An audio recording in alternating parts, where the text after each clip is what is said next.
yes! Hallöchen und herzlich willkommen zu einem neuen Video.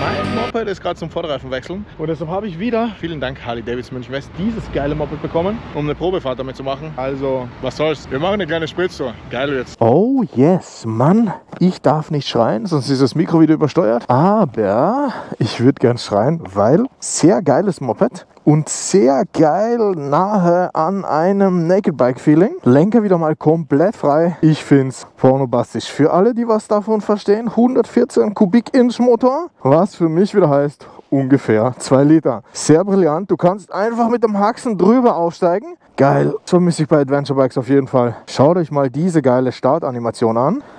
Weil hier gibt's eine, ich würde sagen, wie bei einem Sportwagen. Einmal Tacho bis zum Anschlag und go. Genau, verbaut haben wir eine Jekyll & Hyde Anlage und der Kupplungspunkt ist ziemlich nah am Hebel. Soll heißen, du bewegst den Hebel und du spürst, das Moped fährt nach vor. Ein bisschen sehr sensibel für mich persönlich, aber ja, alles nur Gewöhnungssache. Was besonders lustig ist, finde ich brillant, der Jekyll & Hyde Knopf hier. Er leuchtet rot, wenn die Anlage aus ist. Was einfach heißt, Junge, du fährst eine Harley, das ist falsch. Gönn dir ein bisschen Klang. Genau, also ich finde wirklich Klang. Ihr hört es, wirklich toll. Mit Anlage, schauen wir mal. Ohne Anlage, wie immer, weniger Volumen.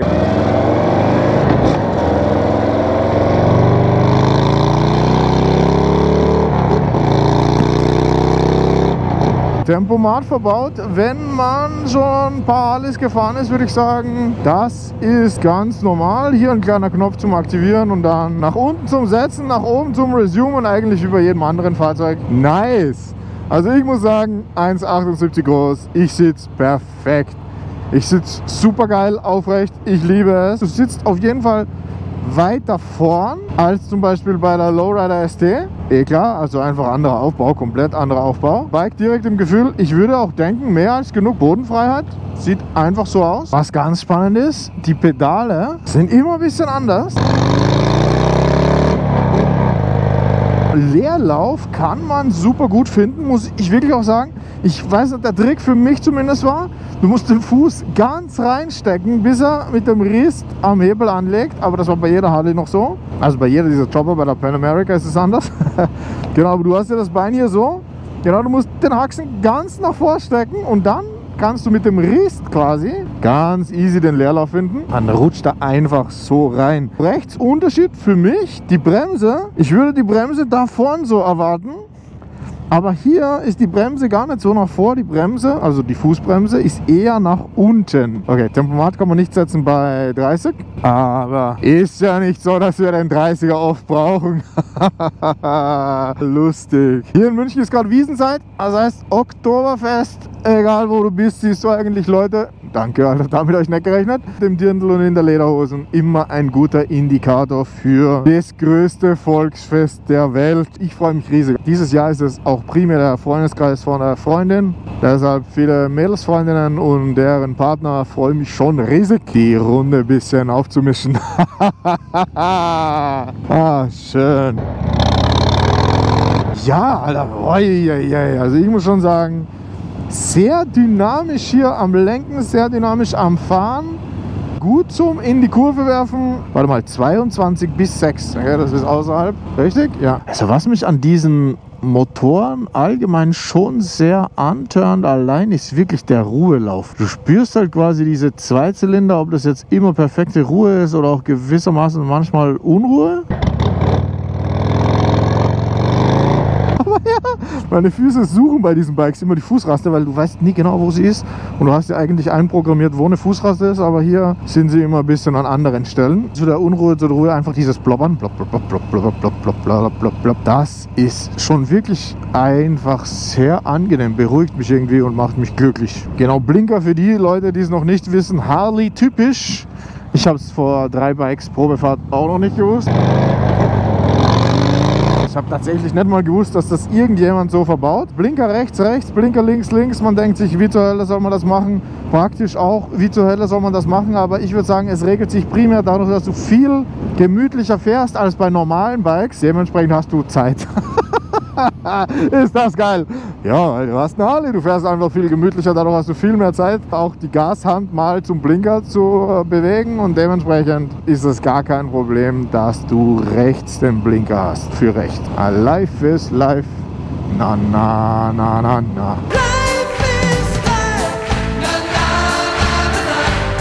Bis man hier in München rauskommt, der Wahnsinn, aber man muss auch sagen, schaut euch das an, bombenstabil.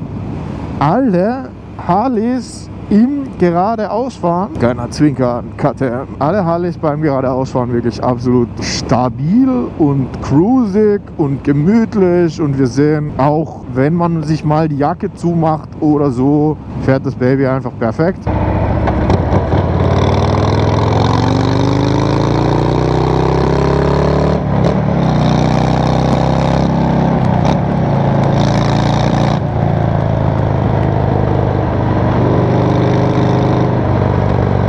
Ich habe letztens mein Auto unter einer Linde geparkt. Dieses verdammte Harz oder der Blütenstaub hat sich richtig reingefressen. Gesamt habe ich 5-mal mein Auto gewaschen.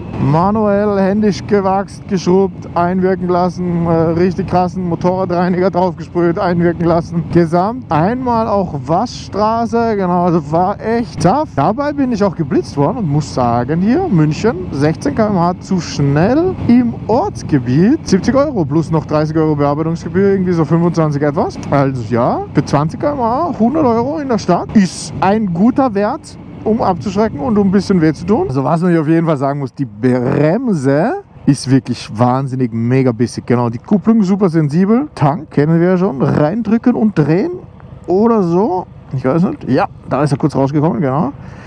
Also da muss man auf jeden Fall, wenn man neu zu der Marke ist, ein bisschen üben, um den Dreh rauszubekommen. Fahrwerk auch, ja, über einige Kanaldeckel drüber gefahren, ganz gemütlich. Es ist alles perfekt, nichts, was man vermissen würde, weder zu hart noch zu weich, ganz in Ordnung, easy going. Ich habe dieses Bedürfnis nie, aber mit so einer Chopper habe ich plötzlich das Bedürfnis, mich zu einem Kaffeehaus zu sitzen, einen Kaffee zu trinken und vielleicht sogar ein Stück Kuchen zu essen. Aber meine Vorbereitungen für Sober Oktober laufen schon. Das heißt, fixes Kalorienlimit von 1900 gesetzt und schauen, dass man konstant 500 Kilokalorien im Minus ist. Dazu natürlich Kraft- und Ausdauersport und dann schauen wir, wo wir bis Frühjahr landen. Ich würde sagen, wir landen bei 80 bis 82 Kilo und 12% Körperfett. Back to Basics. Der Sommer war geil, jetzt kommt wieder Disziplin.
also sehr, man sieht es Wahnsinn, sehr leichtgängig.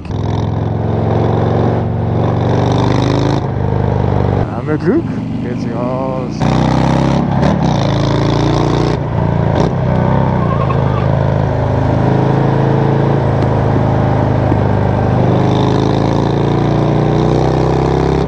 Okay, wahrscheinlich. Reminder an mich selbst, danke dir. Reminder an mich selbst, wahrscheinlich hat das Ding keine Traktionskontrolle. Wir haben ja schon Herbst. Ich sollte gemütlich am Hahn ziehen.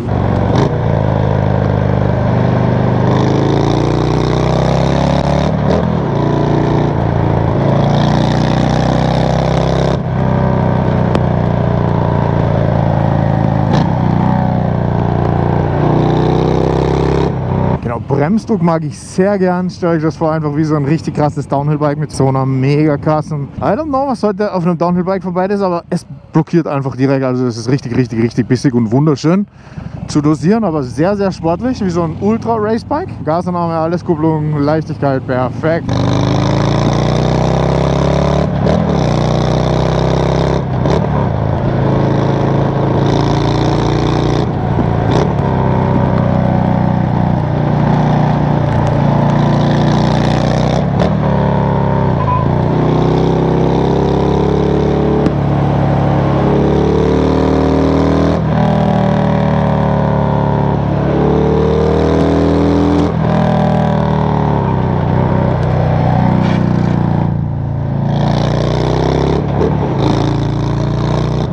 Das hat sich gerade, wenn man langsam fährt, nach viel Bodenfreiheit angefühlt. Hier bin ich jetzt geschliffen. Ich weiß nicht, hat das Fahrwerk da einen Faktor oder was auch immer da die Rolle spielt. Auch rechts geschliffen, anständig hätte ich mal gesagt. Ich sag 60% der Mopedfahrer auf keinen Fall eingeschränkt. Das habe ich bei der Fat Boy schon gesagt. Macht Bock. Bisschen drauf achten, wenn du zu heiß in die Kurve kommst.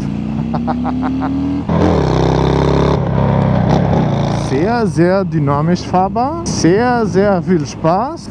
Ja, hinter mir weit und breit keiner, aber vor mir hat er noch rausfahren müssen. Kein Problem, Bro. Wir sind tiefenentspannt. Wir haben eine Harley, wir cruisen. Tolles Bike. Auch mehr als genug stabil. Ja, ich hatte übrigens vor kurzem so eine Umfrage auf Instagram von wegen, mit welchem Gang fährt ihr eigentlich auf einer Harley? Und das Lustige ist, die meisten von euch sagen wirklich, man fährt eine Harley immer in dem Gang, dass die Klappe offen ist. Jetzt muss ich sagen, ich drehe echt gerne am Hahn und ich habe echt richtig gern auch einen lauten Auspuff und ich habe das Fahrgefühl gern, was mir der Klang vermittelt. Aber ich muss sagen, ich finde das eine geile Idee, wenn du einfach so wie jetzt hier Tempomat, Ortsgebiet, gemütlich fährst, dass die Klappe zu ist. Also mich stört es gar nicht. Ich finde es eigentlich schon ein bisschen geil, wenn ich mir denke, cool, jetzt geht sie zu.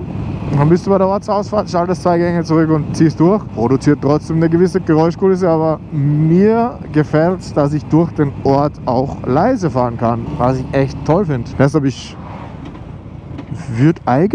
überlege, würde ich auf die Idee kommen. Also ich habe es zum Spaß gemacht, sowas wie, hey, aber da muss man aufpassen, der Stützbügel ist echt breit. Spaß gemacht. Nicht, dass ich mit dem Sturzbügel bei irgendeinem Fahrzeug hängen bleibe. Ich habe es da zum Spaß gemacht. Hey, du fährst ein bisschen langsamer, Klappe ist auf. Hey, du fährst genau Tempolimit +5, Klappe ist zu. Du fährst ein bisschen über dem Tempolimit oder einen Gang zu hoch oder einen Gang zu niedrig und die Klappe ist immer wieder zu oder auf. Genau, ich habe mich auch damit gespielt, aber einfach so im normalen Fahren würde ich persönlich, es wundert mich selbst, bin gar nicht auf die Idee gekommen, dass ich bewusst quasi einen Gang fahre, dass die Klappe offen ist. Ich muss sagen, habe es einfach genossen, dass man nicht jeden direkt komplett auf die Eier geht. Und ja, wenn du durchziehst, bist du immer laut. Also hat man trotzdem noch alles. Für diesen konstanten Kolonnenverkehr, der ja heute fast allgegenwärtig und normal ist, finde ich es eben sehr angenehm. Vielleicht kann ich ja die Freundin für eine kleine Herbstmotorradausfahrt motivieren. Kann es echt schwer abschätzen, wegen der Kälte und so, aber ich hätte mit dem Teil schon Bock, irgendwie ein bisschen in die Berge zu fahren, ein bisschen Kurven zu fahren und noch mehr zu genießen. Aber ja, so alles perfekt. Ich würde auch sagen, Harley Davidsons bisher, außer meiner Pan America, keiner hat einen Schaltautomat. Ich teste das immer. Ich Ich weiß nicht, ob das typisch ist. Schreibt mir das gerne in die Kommentare. Ist das typisch? Braucht man bei der Chopper einen Schaltautomat? Ich kann das auch überhaupt nicht beurteilen. Aber sagen wir so, wie ich jetzt, wenn ich manchmal durchziehe und beschleunigen will, dann finde ich, ist ein Schaltautomat was Praktisches, weil du schneller im nächsten Gang bist und schneller beschleunigst und dementsprechend, auch wenn es super schnell ist und es einfach sehr kurz ist, weil du gut schaltest und schnell schaltest. Ich würde immer sagen, mit Schaltautomat bist du schneller, weil du einfach eben nie den Gashahn schließen musst. Keine Harley hat einen Schaltautomat. Was ich bisher auch nicht gesehen habe, ich finde diese Bikes sind so schwer. So eine Haltebremse hat, glaube ich, auch noch keine gehabt, von denen ich Probe gefahren bin. Und ich muss sagen, weil sie so schwer sind in der Regel, rollen sie ja gern, auch wenn es nur ein bisschen uneben ist in eine Richtung, rollen sie ja gern auch ein bisschen nach vor oder ein bisschen zurück. So eine Haltebremse wäre schon super nice, wenn sogar eine M1000 XR. Danke. Wenn sogar eine M1000 XR eine Haltebremse hat, würde ich all diesen Choppern auf jeden Fall auch eine Haltebremse zutrauen. Wäre auf jeden Fall geil. Also würde ich sagen, nice to have. Genau, der Spiegel hier wieder mal perfekt. Ich finde, ein bisschen größer ist besser. Blinker schaue es mir sehr gerne später an. Von außen quasi. Die Blinker-Außenwirkung. Wir fahren heute mal ein bisschen so den Starnberger See runter und schauen, ob wir vielleicht ein gemütliches Plätzchen für einen Kaffee finden. Die Leute, das ist wirklich schlimm. Dieses Jahr, ich war in so vielen Ländern unterwegs, in Griechenland, Albanien, Montenegro, auch Italien natürlich, Frankreich, ich sag immer, das ist die Hausstrecke, Schweiz, Österreich, klar, alles was hier so zentraleuropäisch unterwegs ist. Genau, in allen Ländern hat man echt andere Maßstäbe an den Verkehr. So wie der hier, hat es gerade diesen Kerl geschnitten. Natürlich hätte ich gehupt, wenn ich hier wäre, weil es gibt ja keinen Grund. Hinter uns ist wieder mal keiner ewig breit. Und der hätte einfach uns beide abwarten sollen, hätte da gemütlich rausfahren können, kein Stress.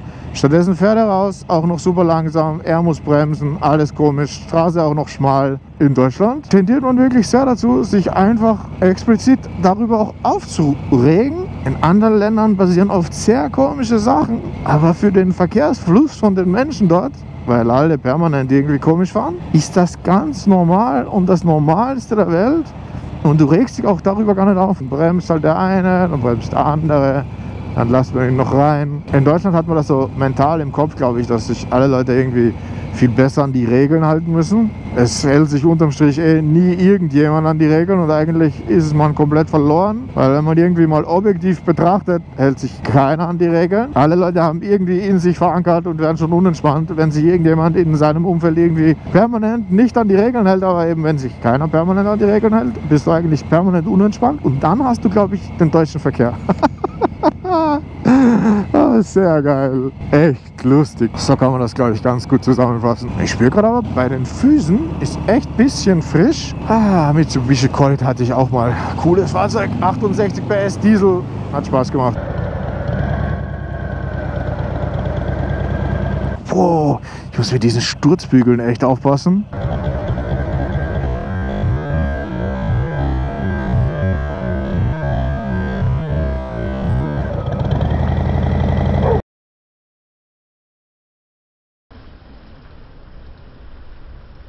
Da hätte ich jetzt eine schöne Aufnahme von der Kaffeetasse beim See machen können. Bin halt doch kein Influencer. Hab einfach Kaffee getrunken und genossen. Geil. Back to Basics. Bike genießen. Ich mag das. Wenn so eine Animation ist, tendiere ich echt dazu, es immer anzuschauen.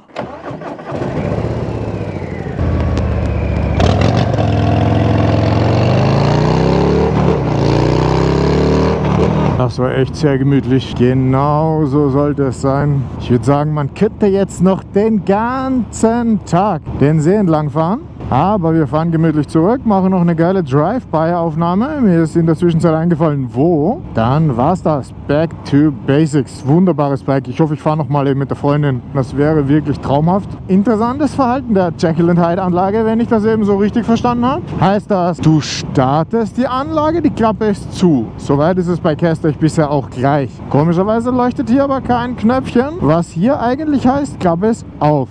Egal. Heißt quasi, du drückst dann einmal den Knopf. Junge, Alter, was soll denn diese Scheiße? Diese netten Mitmenschen. Zum Glück weiß ich hier noch nicht, wo die Hupe ist. Sonst hätte ich natürlich gehupt. Apropos. Was predige ich immer? Aber hier, eigentlich auch bisher bei jeder Harley, außer bei meiner Pan America an derselben Stelle. Perfekt erreichbar auch, gefällt mir sehr gut. Eigentlich sage ich immer, erstens, du musst wissen, wie die Bremsen funktionieren und zweitens, du musst wissen, wo die Hupe ist und die Warnblinkanlage. Warnblinkanlage habe ich heute echt durch Zufall schon angeschalten, wie ich das Bike übernommen habe. Ich dachte, das ist der Startknopf, aber hey, bin ein bisschen blind. Aber ja, das sind die Basics. Man muss auch wissen, ob das Ding ABS hat, aber hey, ABS haben wir hier. Keine Traktionskontrolle, aber immerhin ABS. Danke. In letzter Sekunde ist ihm gekommen, hey Bro, da könnte echt jemand kommen. Was, ein Mopedfahrer? Aber alles gut. Ich habe aufgepasst, er hat aufgepasst. Nichts passiert. Geil. Ich habe mich schon wieder verliebt. Also ich muss sagen, mir hat man heute bei der Probefahrt auch gesagt, hey, das Bike, ja, soweit du kennst alles, ist gleich wie die Fatboy. Und ja, ich muss echt sagen, das scheint wohl mein Style von Bikes sein, aber ja, ich liebe ja auch weiterhin eben Naked Bikes. Das Ding ist absoluter Wohlfühlfaktor. Du stehst hier so, du bist mitten im Leben, hier cleanes Cockpit, du bist ganz vorn. Ich würde auch echt hier sagen, keine Handyhalterung, nichts drauf, weil vielleicht sieht es sogar geil aus, wenn hier vertikal noch ein Handy so klebt auf der Seite. Mit Quadlock natürlich, Link gerne in der Videobeschreibung. Bekommt ihr auf jeden Fall 10% Discount, wenn ihr meinen Referral-Link nutzt. Achtung, kleine Werbung nebenbei. Mit einer Harley fällt man schon immer ein bisschen auf, muss man echt sagen. Egal welche Harley, alle lieben Harleys. Und Wumms hat man immer genug auf der Harley. Okay, der Junge hat es ein bisschen verbrannt und wir mit unseren Stutzbügeln kriegen. Echt? Ah, danke dir. Ich glaube, hat es nett für mich gemacht, aber man weiß nicht, vielleicht doch. Sehr geiles Bike. Das ist echt genau das, wo ich mich wohlfühle. Und ist auch hier wirklich das zum Auflösen des Tempomats. Das ist gefühlt hier mehr Spiel als bei normalen Bikes. Das ist so richtig soft, human, gemütlich. Boah, ich liebe einfach Clean Cockpits. Aber also diese Stützbügel, wieso die so groß sind, bestimmt um das wunderschöne Bike zu schützen. Dame ist ein bisschen komisch. Aber ich glaube, sie hat einfach Automatik und ist zu faul, irgendwie die Haltebremse anzumachen oder auf der Bremse zu bleiben. Wieso sind die Stoßbügel so breit? Ich finde, die Stoßbügel sind echt fast zu breit für so ein schmales Bike, aber du kannst sie ja einfach abmontieren. Aber ich... LOL, Alter? Was zur Hölle? Okay, dann würde ich tendenziell schon wieder zu einer Anzeige denken. Herr Anzeigenhauptmeister, bitte einmal checken, aber was geht denn mit dem Typ? Habt ihr das gesehen? Der ist einfach über den Gegenverkehr in die erste Reihe gefahren, sowieso über die Haltelinie hinweg und steht dann ganz vorn, fährt einfach los. War natürlich grün, hat alles gut gepasst, er hat es vielleicht gekannt, aber trotzdem, ich finde sehr, sehr fragwürdiges Verhalten. DHL-Lieferant, du bist bei dem Bike wieder mal sehr tief und deine Füße berühren perfekt den Boden. Dementsprechend hast du einen anständig stabilen Stand. So vom Handling ist es auch sehr leicht, angenehm, auch zum Schieben, zum Rollen. Eben am besten zum Rollen im Leerlauf, weil genau mit dem Kupplung ziehen, was ich schon noch vor will. Das heißt, du musst echt mit der ganzen Hand in der Regel den Kupplung ziehen. Wenn da 2 Finger dazwischen sind, ist eigentlich schon so viel, dass sie fahren will. Ansonsten bei meinem rechten Oberschenkel hier, wenn ich da manchmal irgendwas berühre, was auch immer ich berühre, ist es verdammt heiß. Irgendwas berührt mein innerer Oberschenkel selten. Genau, ich habe eine ganz normale Jeans an. Man überlebt es. Die Frage nur, wie komme ich da jetzt raus? Muss ich noch rechts oder nach links fahren? Ich würde irgendwie denken nach links. Top. Eine Kleinigkeit, die mich bei der Pan America stört, ist wieder mal der Blinkerschalter. Verdammt. Okay, keiner fährt raus. Ich kann das schwer sagen, aber so wie hier habe ich es echt lieber. Also keine Elektronik. Also das Ding ist, ich werde es im 19.000er Review-Video sagen, was wahrscheinlich demnächst auf meinem Kanal kommt. Also wenn so eine Blinkerautomatik verbaut ist, dann geht ja manchmal der Blinker so wie bei, ich habe schon gelernt, bei 90 Grad abbiegen geht der Blinker immer automatisch aus. Wenn du jetzt aber nicht denkst und den Blinker selber wieder ausschaltest, schaltest du ihn nicht aus, sondern wieder ein, weil er ist ja zu dem Zeitpunkt schon aus. Und dementsprechend, wenn du überholst, musst du selber Blinker einschalten und selber Blinker wieder ausschalten. Dort reicht es halt wahrscheinlich durch die Schräglage nicht aus, dass es sich automatisch wieder ausschaltet. Du musst halt eigentlich, muss ich viel mehr denken als davor, wenn ich einfach selber, ich schalte immer den Blinker ein und ich schalte immer den Blinker aus. Und jetzt muss ich tatsächlich anfangen zu denken, Ausnahmen zu machen, wie beim Rechtsabbiegen darf ich ihn nicht ausschalten, weil er ist schon ausgeschaltet und ich würde ihn wieder einschalten. Und bei der Pan America ist es so, dass du das Feature nicht ausschalten kannst. Das heißt, es ist immer an und dementsprechend musst du dich anpassen. Tendenziell könntest du einfach weniger blinken, aber ich bin auch wieder der Meinung, blinken rettet Leben, also immer schön brav blinken, dann passt das gut. Lol, Alter? Okay, war jetzt verwirrt, ob es vielleicht durchs schlechte Licht ob man vielleicht durch schlechte Licht nicht richtig sieht. Aber ne. Die Ampel war aus. Also was mir bei dem Bike auf jeden Fall sehr gefällt, die Oberschenkel, die haben hier perfekten Beinschluss. Das heißt, du kannst echt das Bike auch noch super gut dem Oberschenkel in die Kurve reindrücken, wenn du einfach Bock hast, noch ein bisschen nachzulegen oder es dringend machen musst. Finde ich echt geil. Ist sehr angenehm. Falls ihr es noch nicht gesehen habt an dieser Stelle, gönnt euch unbedingt die 9 Minuten Balkan. Im Sinne von, ich habe echt 4 Wochen Reise in 9 Minuten zusammengeschnitten, von Griechenland nach Albanien nach Montenegro, mit sehr vielen Drive-by-Aufnahmen und sehr vielen Drohnenaufnahmen. Es ist relativ kurzweilig, es sind super schnelle Cuts und dementsprechend fast ein bisschen zu schnell geschalten. Ich hoffe, es gefällt euch. Gebt auf jeden Fall Feedback in den Kommentaren. Video gehört ein bisschen geboostet, deshalb ein bisschen Werbung hier. War auf jeden Fall die Reise, wo ich am meisten Mühe in Motorradaufnahmen investiert habe, und jetzt nach 2 Jahren muss ich sagen, schon langsam hat man den Dreh auch raus. Was wie wo, man hat auch das passende Mikro, die passende GoPro, passender ND-Filter, passendes Stativ, passende Drohne, man weiß schon langsam, welche Shots passen, wann sieht es gut aus, wann nicht. Genau, und ja, ich habe mich echt richtig erinnert. Okay, ABS auf jeden Fall vorhanden. Mal hier getestet. Warnblinkanlage, genau. Ist auf jeden Fall gut, um mal zu checken, wie denn die Blinker ausschauen, okay? Wir haben tendenziell wieder sehr kleine Blinker. Ach, schönes Bike. Wow, aber vorne haben wir wirklich geile LED-Blinker. Ich finde, sowas gehört. Sowas gehört auch hinten. Dann bist du einfach sehr schön sichtbar. Genau, hinten sehr mikroklein, sogar Standlicht mit Blinker kombiniert. Bin auch kein wirklicher Fan wegen der Sichtbarkeit. Dann packen wir mal das Stativ aus. Was ist denn das jetzt eigentlich? Ist das ein Powerbike? Ist das ein Cruiser? Ist das ein Naked Bike? Helft mir mal, weil ich habe keinen Plan. Es ist ein tolles Bike. Machen wir noch mal ohne Klappe. Okay, das ist auch spannend. Bei 3.4 ist sie wirklich laut geworden. Mit Klappe. Abgefahren. Klappe zu.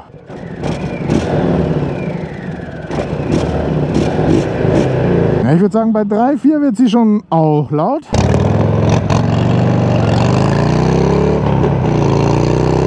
Also ich muss auch echt sagen, bei allen Harleys für mich,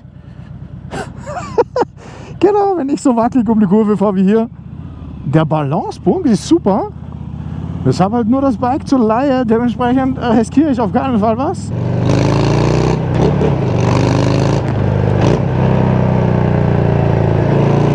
Oh, ist das schön. Das ist Leben, Leute.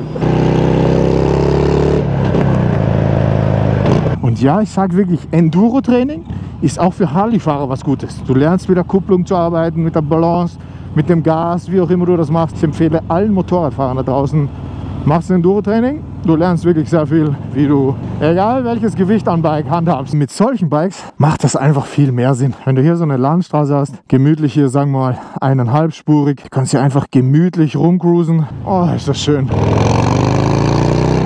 Also ich finde, hier ist alles rund. Sound ist rund, Fahrwerk ist rund, Jackland-Hyde-Anlage ist Killer, Fahrgefühl ist perfekt, Traumbike. Also ich finde, durch die Sitzposition, durch die Haltung, durch den Motor, durch alles, lernst du einfach das Motorradfahren auf eine ganz andere Art kennen, weil du es halt viel gemütlicher angehst und weil du es halt viel, also sagen wir mal, was war ich jetzt, 60 hier, super entspannt, und du schaust in die Bäume, du genießt die Natur.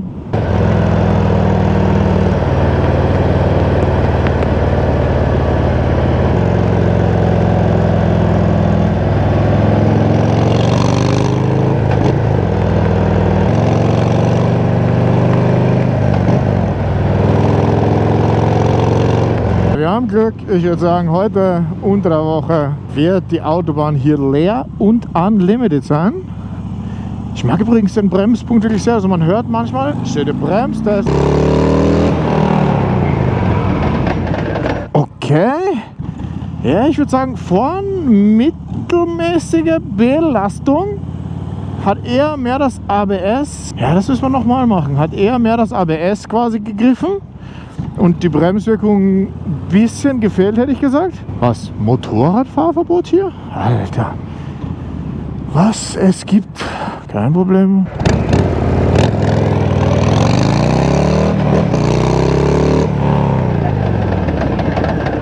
Ja, Bremswirkung, ich würde sagen, das Vorderrad kann keinen maximalen Grip aufbauen. Hinten ankert aber ganz gut. 7 von 10. Mike-Bewertung.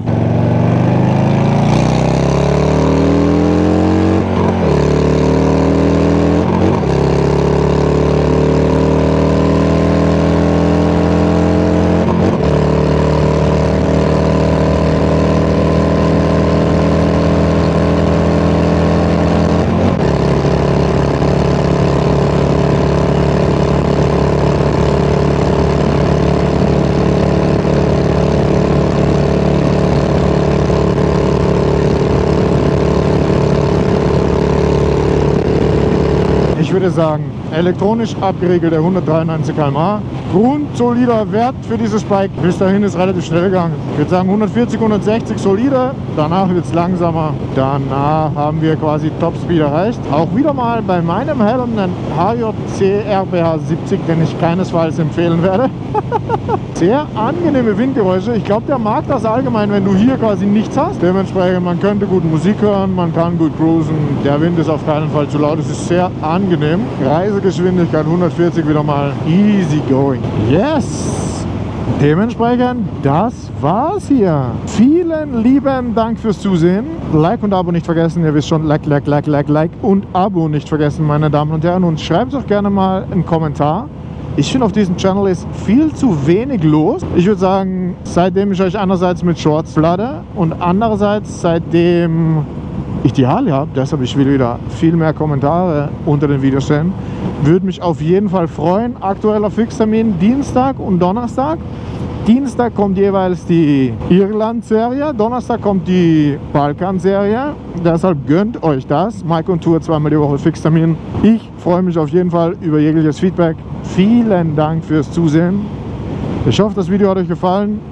Wenig technische Details, aber auf jeden Fall ein paar Fahreindrücke von einem mega geilen Bike. Also dann, tschüss.